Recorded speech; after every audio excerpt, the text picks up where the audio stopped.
All right, so what's your confidence level going into Saturday's game, Michigan fans or Ohio State fans? 248-539-9797. Look, I'm always, shall we say, not negative per se, but I always expect the worst. Yeah.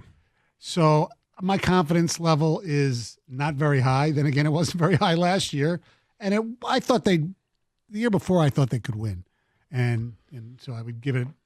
I'm going to give you two things, one on each side of the ball that gives me pause in thinking that Michigan wins this game. Offensively, JT, one of their defensive edge guys, Jack Sawyer, their other. When you have one against this Michigan offensive line, I believe you can turn the protection. There's a lot of things that you could do. When you have two, which we saw against Penn State, somebody at one point, unless you go max protection, which you can't do every time, is going to be one-on-one with either Jack Sawyer or JT, and that causes me consternation. Yeah, it should, especially the way they've been playing. And the lack of mobility, or at least perceived lack of mobility right now for JJ, whether he's, he got up limping and did not have great mobility at the end of the Penn State game. Now, he didn't need it. All he had to do was hand the ball off. But that was an issue. And I think it was an issue in terms of play calling last week. So protecting JJ is going to be an issue against Ohio State. Now, the thing offensively, they've been able to win the last couple of years with a wide receiver room that has been the best in the country each and every year. This year is absolutely no different. Marvin Harrison Jr., in my opinion, the most outstanding player in college football, so best player in college football. If you had a Heisman vote, you'd vote him? He would be number one. Okay. Julian Fleming, Emeka Egbuka, all three of those guys will be playing on Sunday. They're very good. Now, they're not, Julian Fleming is not Garrett Wilson. He's been a little bit disappointing, but he is another weapon. Throw on top of that Cade Stover, who is a really, really, I'll even say great tight end. All right, now you've got four different targets going downfield.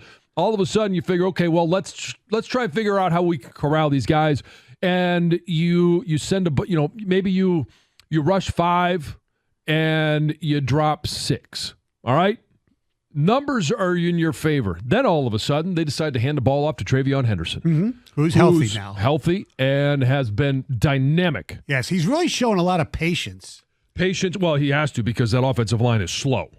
And it takes some patience to run behind that offense. But to your point, he has shown that patience. He has waited for things to set up, and he has been explosive. That combination of run-pass, and if Ryan Day will just stick with both facets of the offense, they're very difficult to defend. They are playing much better now than they did against Maryland a few weeks ago, than they did at the beginning of the season, even against Notre Dame. I know they went on the road and got a big win. Notre Dame, to me, is not – they're good, they're not great. Right. That's a good win, not a great win. Correct. But they showed that they can go on the road. They've got that experience, and they did run the football. They were the tougher team. Now, they've self-proclaimed somewhat in terms of their toughness, but their ability to run and throw is very concerning.